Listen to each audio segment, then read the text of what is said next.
और चलिए सीधे रुख करते हैं लखनऊ का, जहां इस वक्त मुख्यमंत्री योगी आदित्यनाथ संबोधित कर रहे हैं। राज्य सरकार की ओर से हृदय से स्वागत करता हूं, आप सबका अभिनंदन करता हूं। मेरे लिए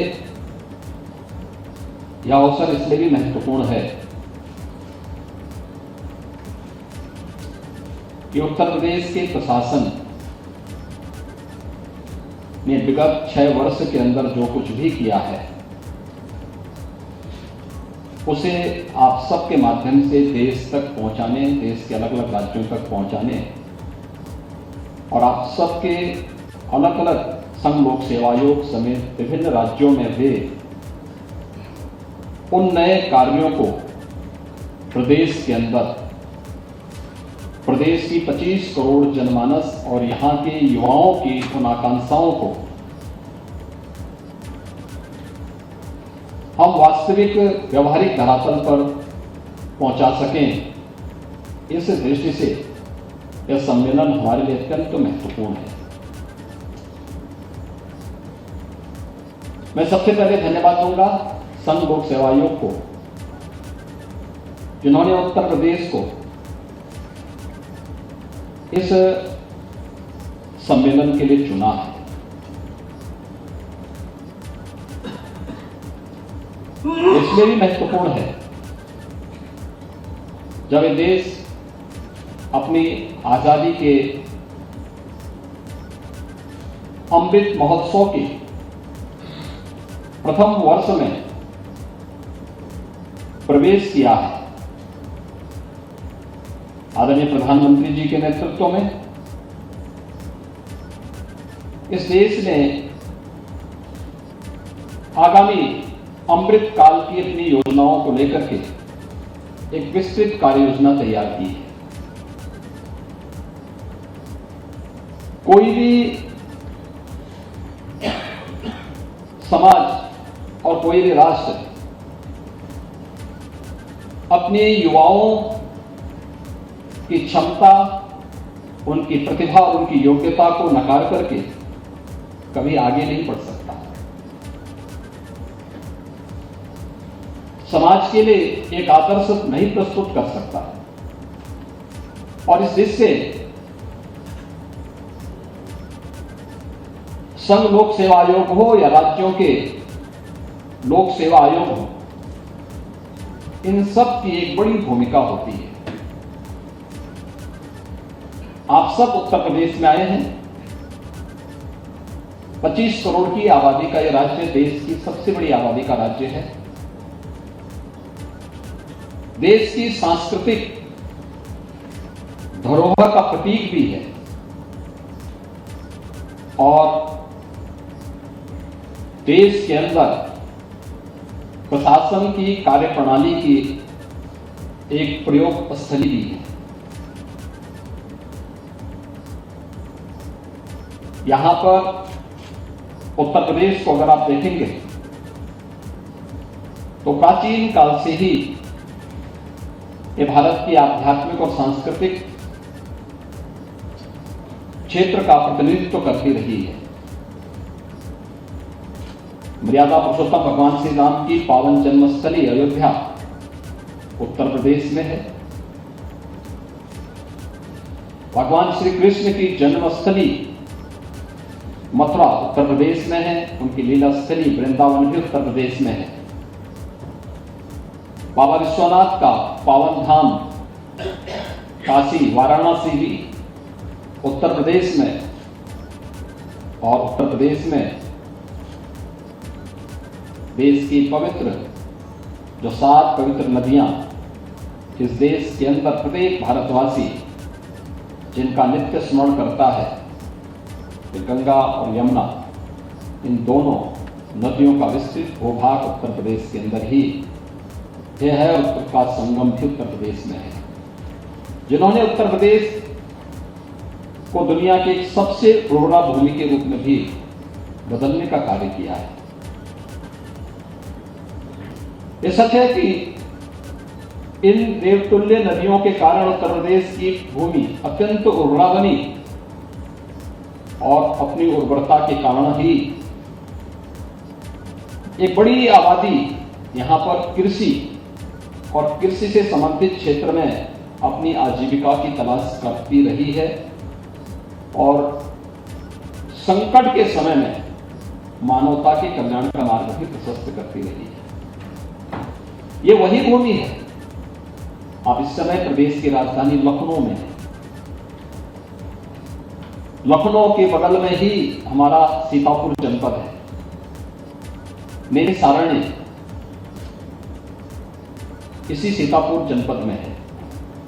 भारत की वैदिक ज्ञान की पूरी परंपरा को लिपिबद्ध करने की धरती है नैमिषारण्य। लखनऊ के पास, लखनऊ से सटा हुआ। प्रदेश के अंदर अन्य अनेक ऐसी सांस्कृतिक और आध्यात्मिक धरोहरें हैं जिन पर हर भारतवासी गौरव की अनुभूति कर सकता है।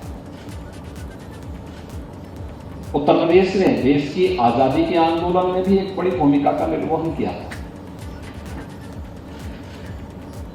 कोई जनपद ऐसा नहीं जहां पर देश के आजादी की इस पूरी लड़ाई के दौरान वहां पर कोई भव्य स्मारक न हो और आजादी की लड़ाई के बाद स्वतंत्र भारत में भी देश की सीमाओं की सुरक्षा के लिए, आंतरिक और बाह्य सुरक्षा के लिए भी उत्तर प्रदेश के नौजवानों की योगदान को विस्मृत नहीं किया जा सकता। उत्तर प्रदेश से निकली हुई प्रतिभाओं ने स्वतंत्र भारत के अंदर भी अनेक उपलब्धियां हासिल की। यह वही प्रदेश है जिसने स्वतंत्र भारत में सर्वाधिक प्रधानमंत्री भी दिए और यह हमारा सौभाग्य है कि आज देश के यशस्वी प्रधानमंत्री उत्तर प्रदेश की ही वाराणसी संसदीय क्षेत्र से प्रतिनिधित्व करते हैं। उत्तर प्रदेश अपनी अनेक विशेषताओं के कारण तो जाना ही जाता है, लेकिन उन विशेषताओं के साथ साथ अनेक संभावनाएं भी उत्तर प्रदेश में है। राजनीति के अच्छे और बुरे दोनों दौर जैसे जीवन चक्र होता है, वही एक उस चक्र के दौर से उत्तर प्रदेश को भी गुजरना पड़ा है। अच्छा दौर था तो बुरा दौर भी उत्तर प्रदेश के सामने आया। बुरा दौर किस रूप में? राजनीतिक संक्रमण का एक ऐसा दौर भी आया था जब उत्तर प्रदेश के सामने अपनी पहचान को छुपाने और पहचान को बचाने का एक संकट भी आया था। यह वही प्रदेश है जो कभी पहले दुनिया और देश और दुनिया जिसे उत्सव के रूप में जानी जाती थी, वो उपद्रव में बदल गया।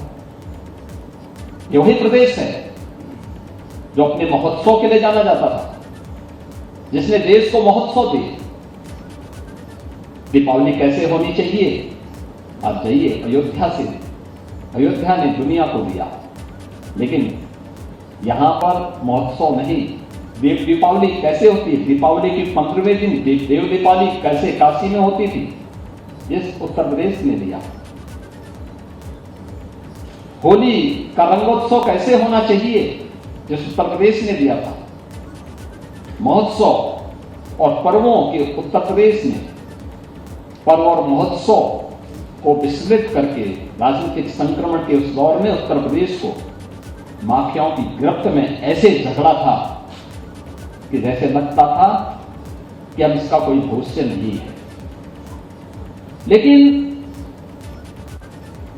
9 वर्ष पूर्व जब प्रधानमंत्री मोदी जी के नेतृत्व में देश की बागडोर आई, एक नई आशा और नई आकांक्षाओं के साथ देश ने बदलाव देखा और उस बदलाव की छटपटाहट यहां पर भी महसूस की जाने लग गई थी।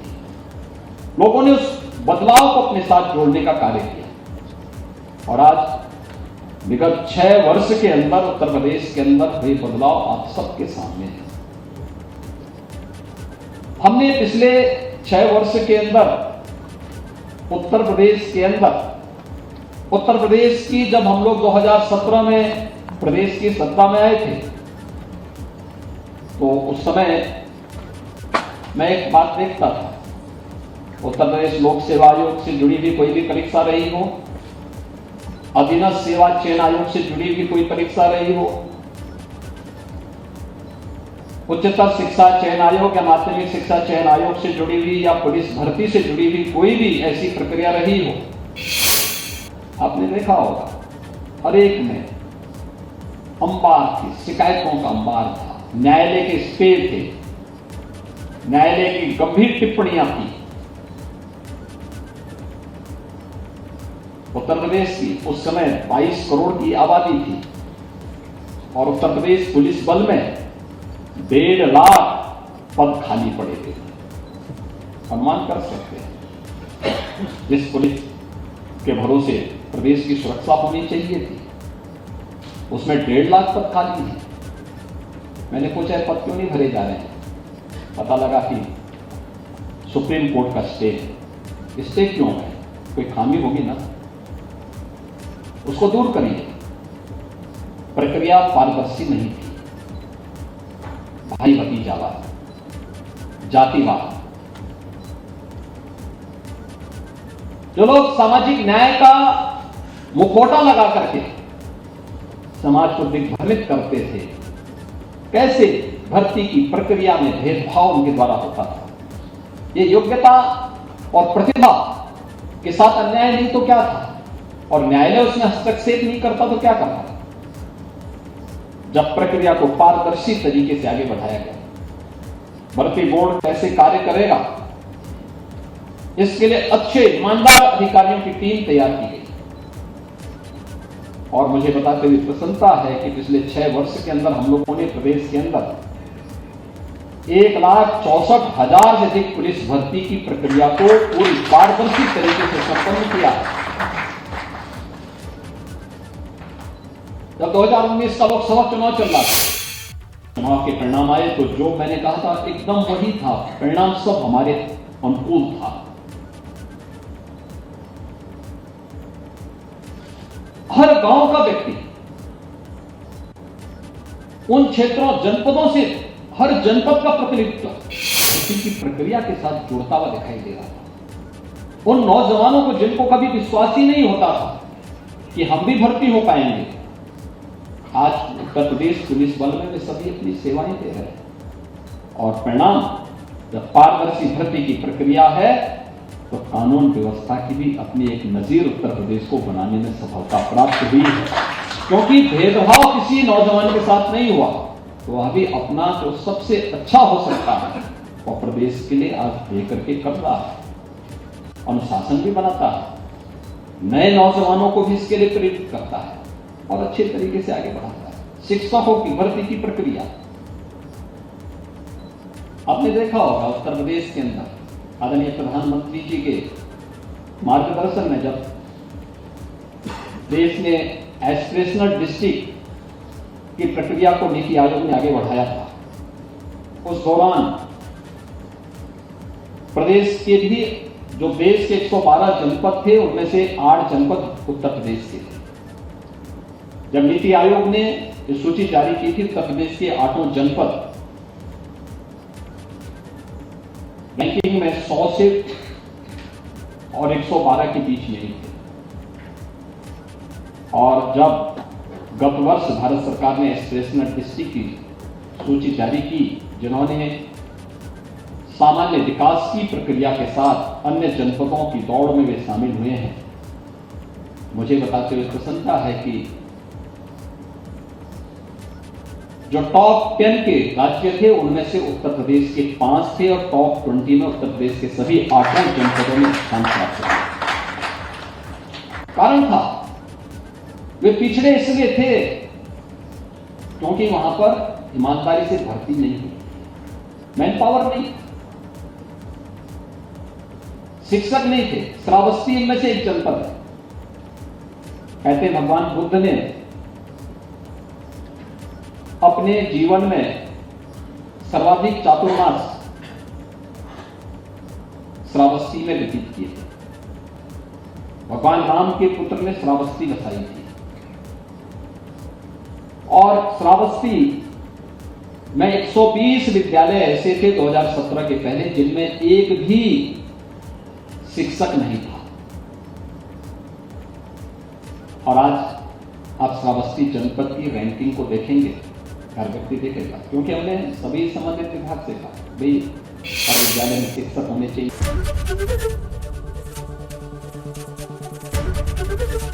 एबीपी गंगा, खबर आपकी, जुबान आपकी।